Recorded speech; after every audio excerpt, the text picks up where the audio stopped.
Hey all, it's Rafi, and I'm playing a game today. 10-minute game with 5-second increment against Yusuf 70, rated 21-22,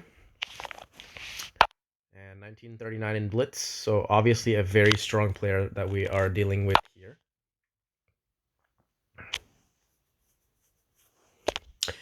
And now the game can go in different directions. There is the d5 move, which would maybe go into some sort of a um, Grunfeld. So with bishop g7, he's probably heading towards a King's Indian setup. Maybe d6 will happen next. Yep. So against this, I actually play the same-ish defense, or same-ish setup rather, with f3, and I play bishop to g5 and queen d2. The idea being that white makes this strong, huge center and leaves prospects of leaving the king in the center, or castling kingside, or even castling on the queen side. So all possibilities exist. So queen d2 here.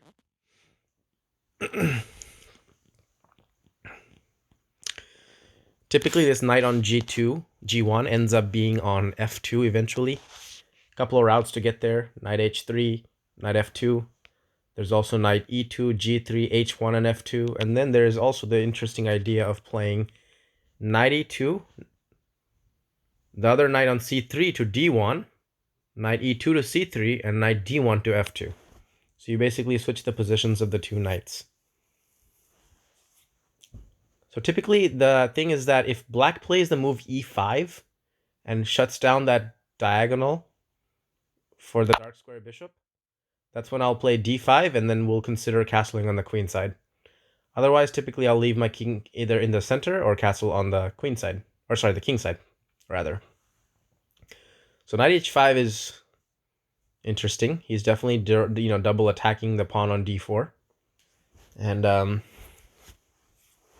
possibly he wants to play f6 and f5, something like that.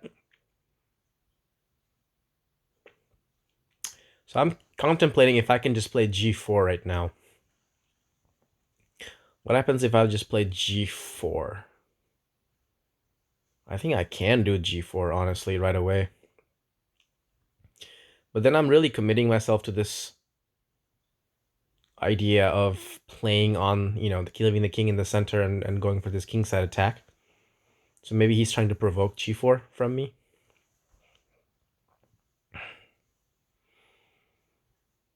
So I'm not sure.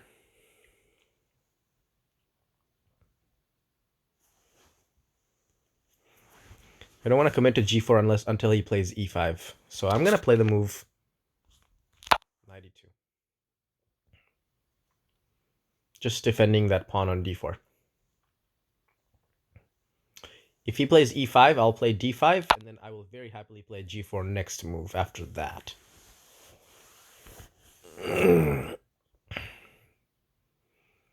I'm actually considering g4 right now. What happens if I play g4, knight f6, knight g3, and then I just play bishop e2 and castle kingside? That's definitely an idea. But the thing is that I can't really play knight g3 yet because of the pawn on d4 is hanging.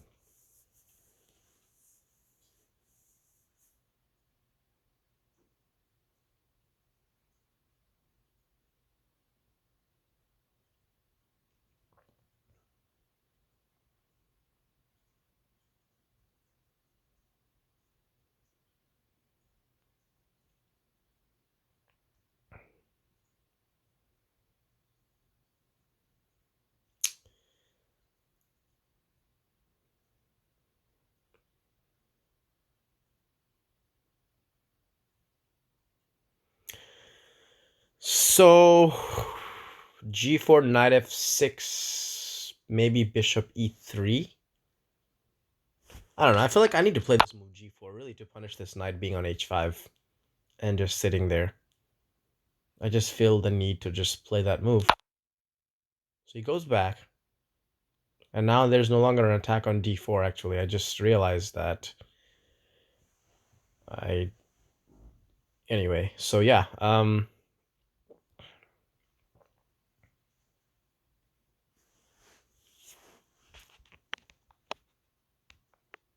So now knight g3 can happen, making room for my bishop to come out. And now is an ideal scenario where he has actually blocked off that diagonal for his dark square bishop. So that means that we can play d5 and, excuse me, go for maybe a kingside pawn storm attack, even though he is going to get his knight to d4. That is the scenario that's going to happen here. But I think I am okay with that. Before I play this move, I'm just trying to see if there's anything else, like, for example, knight d5. If he takes on d4 with the pawn, there may be queen f4. But after knight d5, he is going to take on with the knight. And then I will simply be down a pawn.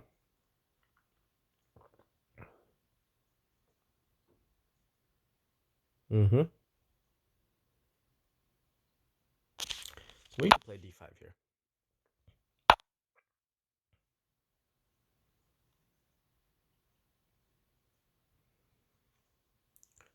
So he's threatening a deadly fork on f3, killing everything on the king side, of course. So we need to immediately do something about that. The first move that comes to my mind is, of course, bishop to g2. But will my bishop actually do much for me on g2? Possibly. Possibly so. It'll give defense to my king side, you know? But I don't necessarily want to block the this h file, the second rank, because I want to be able to play h4, h5 takes, and then play queen h2 and checkmate on, you know, some h7 or something like that. So I need to think about that. But I don't want to give up my light square bishop either, do I? I want to play bishop e2. But that also kind of gets in the way of the queen. Is king f2 a move? No, that also gets in the way. What about queen f2? Queen f2 is an interesting move to consider. Kind of keeps the communication open.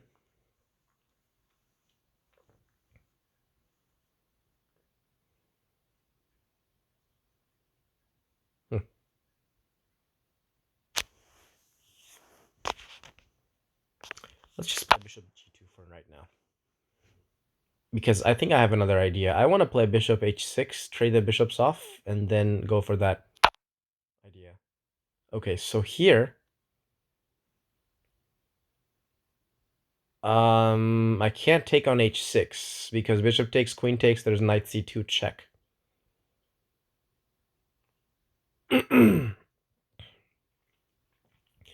So he's capitalizing on this tactic here that he has in the position. I need to return.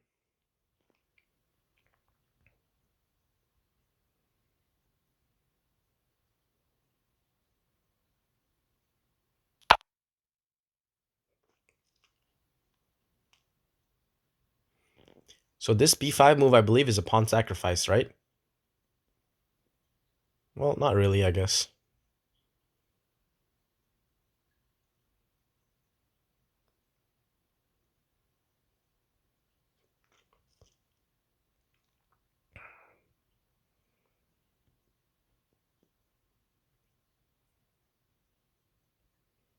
C takes, knight takes is what he's going to play.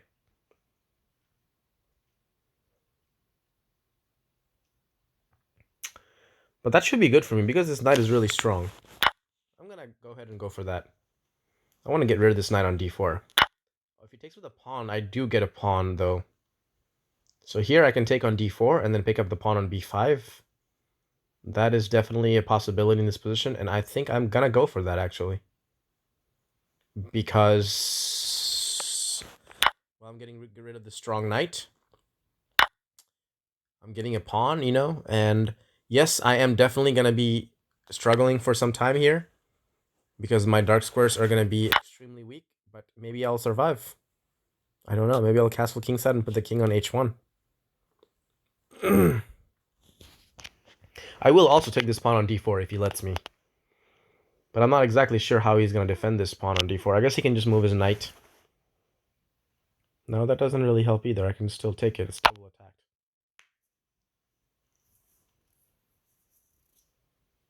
So with that move, I can just grab the pawn, I think.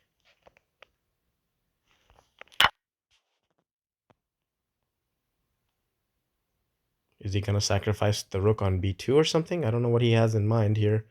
But I am threatening knight c6 next. Forking the two guys.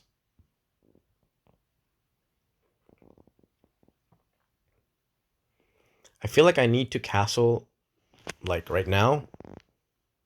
But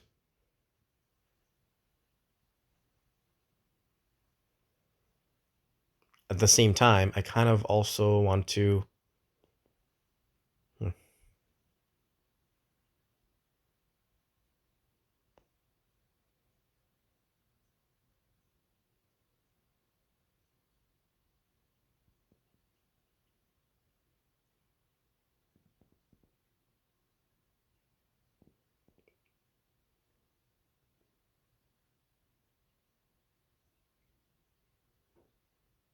Let's go ahead and get castled up here and get out of this danger as quickly as possible.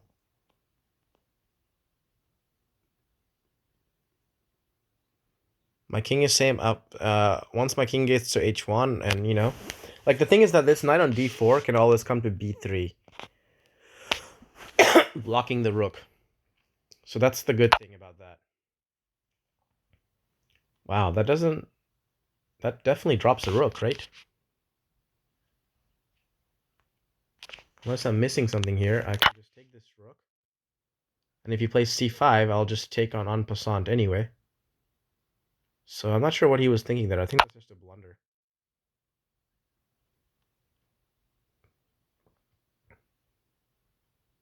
So once again, I could just take this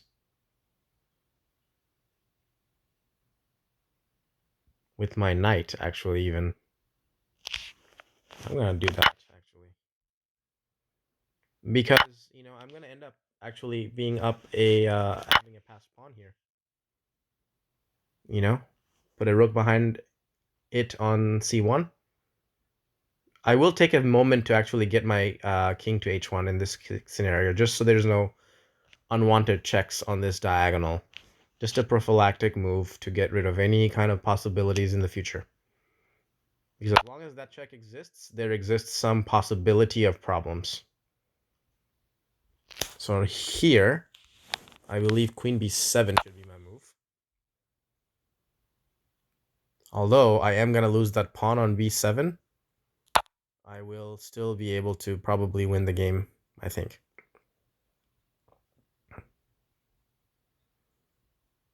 So I can play b4 here.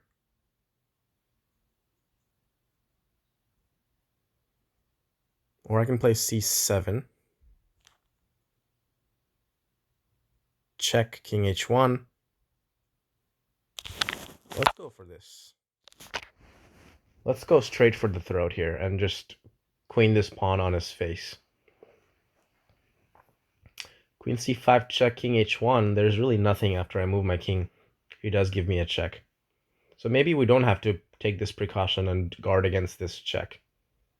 Perhaps. So now I'll just scoot over. Scoot over. And okay, so he does, you know, stop me from queening technically. But it's going to be very difficult to ultimately stop me after a move like this. Because now queen has to go somewhere, and, you know, it's going to be hard to stop c8 pawn from queening.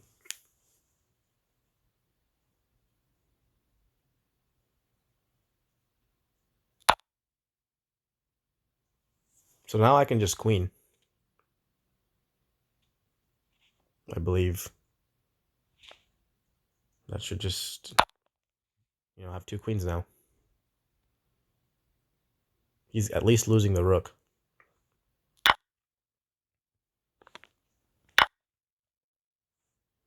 Well, that was even worse. Now he's down a whole queen.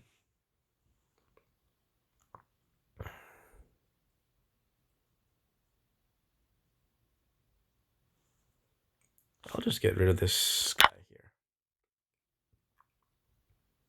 Just to simplify the position further. And I will just play this. He'll play rook, bishop d4, I'm sure, yep. And then we will just lock this pawn up.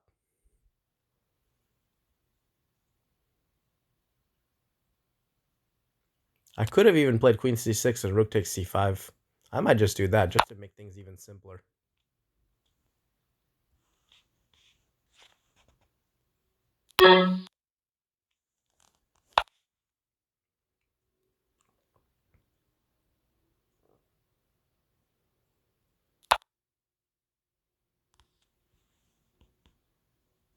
I just have to make sure not to move the rook off the back rank, because that could be embarrassing. Something, might happen. Although my knight and bishop does guard f1, so I'm not going to be losing the game. But you never know. It's good to just play it safe when you're winning. So this should give us an easy, very easy game. Hopefully just a7, a8. See what other tricks he'll come up with here. So we get this free pawn.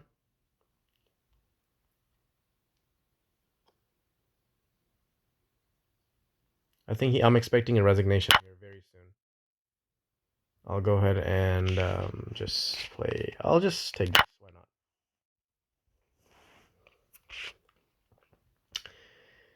Why not? Just take every pawn he's giving us and everything. So yeah, I'm expecting a resignation anytime here soon. I don't think he has any more tricks left. I'm sure he realizes that. That's why he's thinking of some trick or something.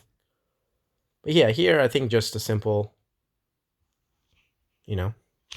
just move like that even is gonna finish the game. Unfortunately, there's just nothing to be done about this. We will happily take the bishop.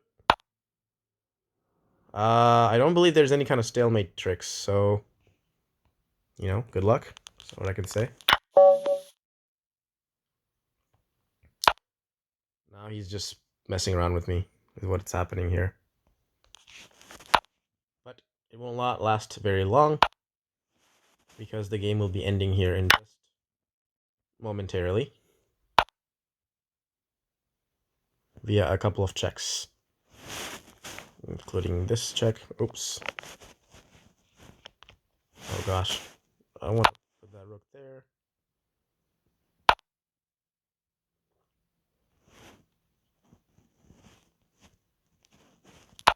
Check again.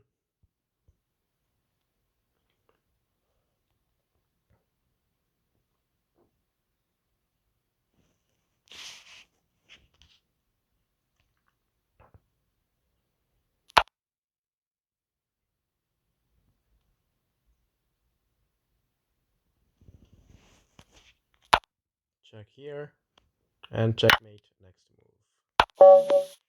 So, good game. He played it all the way to the end. I mean, definitely have to give him props for that. It takes a real warrior to fight it out till the bitter end, which is what he did here. So, yeah, just let's see. Let's see what happened here.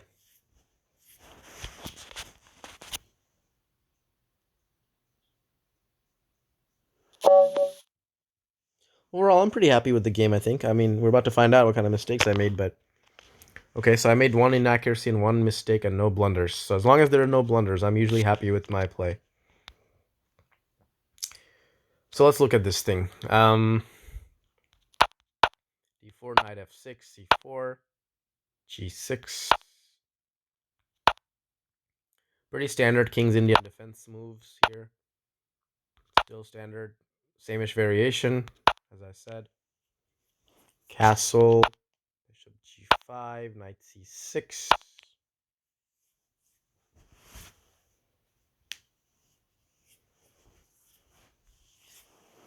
Queen d2.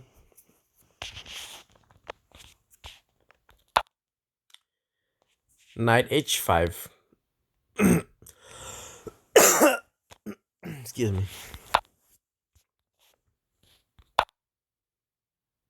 So this is when he goes off theory here, knight h5. I don't think we ever come back into theory from this point forward. Yeah, so let's start analyzing from this position with the computer. So knight h5. What does the computer say about knight h5? Yeah, it doesn't like it. It's not a standard idea because, I mean, there's just, g4 coming at some point. So if you're going to play knight h5, though, I think he should have committed to f5 pretty quickly there. So like here, I thought he would play f6, followed by f5. Yeah, that's like literally the suggestion. So I was thinking the game would go like this. This makes some sense. He's trying to quickly break open the center and get some action going while the king is still in the center. And, he hasn't committed the move e5, so his bishop is still firing down the diagonal. So there's definitely some ideas behind, this way of playing. But, he chose to just ignore that idea and played instead on the queen side for some reason. So, I mean, if he wants to play on the queen side, why did he play knight h5, is my question. Like, because now I just get in the move g4 and, he pretty much has to return. So g4, he goes back. And I played knight g3, which the engine doesn't like too much. So it prefers to castle on the queen side immediately. So I hesitate before castling on the queen side because, okay, I see why it's recommending castle queen side. So usually I don't do that until he plays the move e5. But in this scenario, though, I don't have to worry about anything because he's already committed his knight to c6. The scenario where I would have to worry about this move, this castle queenside scenario, being a problem is if he hadn't put the knight on c6 and instead put it on d7 and followed up with a move like c5. Challenging the d5 pawn, and if I push it, then the bishop on g7 becomes extremely powerful, and my king is on that side of the board. So because he doesn't have that option right now, the computer prefers to castle. And let's just say he tried to do that. So let's follow this line right here with knight a5. Just for example, knight g3. Let's say he tries c5 now to punish my king. I think the scenario is going to be a lot different now because, he's taken so many moves now to accomplish c5. So here the engine suggests just taking this. And yeah. So it would be a gambit sort of line, I guess, in this scenario. And this doesn't look too bad for white. I think I have plenty of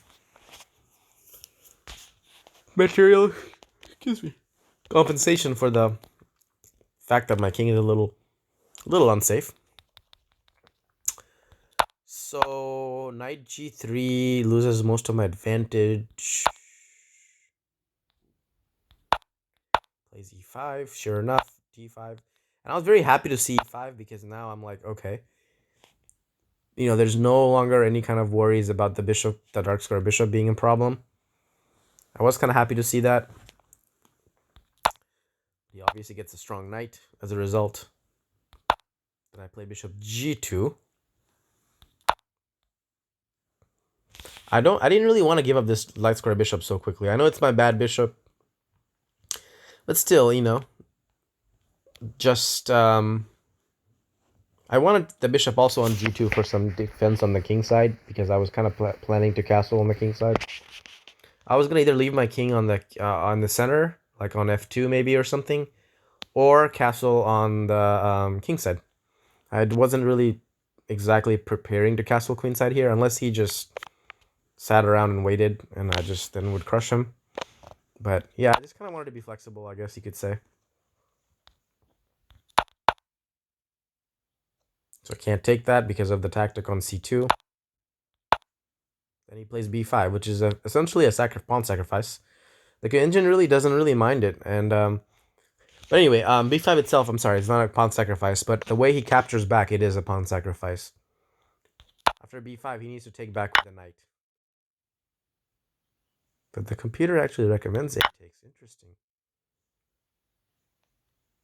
So what does it think about this? Oh, he doesn't like it at all. And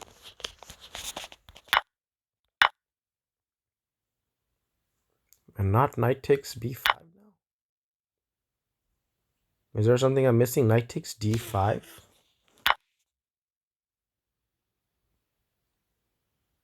What's going on here? If I just take this... Oh, wow. Oh, wow, yeah. If I play queen e2? Oh, wow. Oh, wow. That's... Yeah, that's some nice tactics there. I definitely did not see that. And I doubt my opponent would have seen this either. Highly doubt it. Clearly he didn't see it because he didn't play these moves, but yeah, that's tricky stuff right there. Interesting. Well, we both missed this whole thing, so as a result of that, I came out better. Wow, I was minus 4.5 here, so pretty much losing. But he played this big blunder, and now I have the huge advantage after I grabbed the d4 pawn as well. So I have 2 pawns now. And I have fairly safe king after I castle on the king side. So I knew at this point that I was definitely, I mean, practically winning, I guess. You know, just need to trade off the pieces and get to an endgame, and I'll win the game. This is what I needed. I just needed to survive. You know, get my king castle. That's all I was worried about here. So he doesn't really put any pressure on me at this point at all. From this point forward, he just, you know, the engine actually recommends rook a8, which I don't understand why. Like, what's the point? What happens after rook a8? I just castle, you know? I don't know. So if he plays bishop here, I castle to get my king to safety. That just drops the rook. I think maybe, I don't know if was that a mouse slip? Like, did he mean to play rook b6? I'm not sure. I really have no idea why he played this move. Maybe he thought the rook was protected somehow on b4, didn't see my queen. Perhaps he wanted to go for some tactics on d4, but I really don't know. All I knew was that I have no reason not to take this piece. Again, I chose to just trade down to as much as possible. So I got this passed pawn now. And I protect my passed pawn.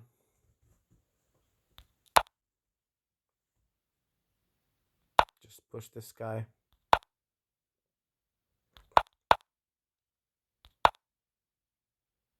So now I just, yeah, make a queen. So he basically lost his own whole queen in this transaction here. I thought that he would surely take the queen with the rook at this point, but so if he just does that, is that even worse? So I just play here. Queen takes d7. Okay, anyway, it's, I mean, either way, it's bad. Nothing to calculate here. It's just a lost game. And I decided to just get rid of this knight just to, I don't know, avoid any kind of annoying scenarios at any point. Just took it. Of course, it was not necessary. I could have played any move and I would have won this game anyway. Queen c6, queen d5, millions of moves. So yeah, he holds on to the pawn, of course, and I just start making a second queen. And I just take whatever he gives me. And yeah, that's it. A few checks later, it was checkmate. So that's this game. Overall, decent play from me. I think I played well strategically here. Of course, should not have missed that tactic earlier in the game when I played bishop takes d4. Definitely didn't see that tactic. But minus that, I think overall it was an okay game. I think overall I did okay. Happy with it. And yeah. So let me know in the comments what you think about these videos. I definitely do read the comments, and I love getting feedback from my viewers. And I hope to catch you in my next video. Stay tuned.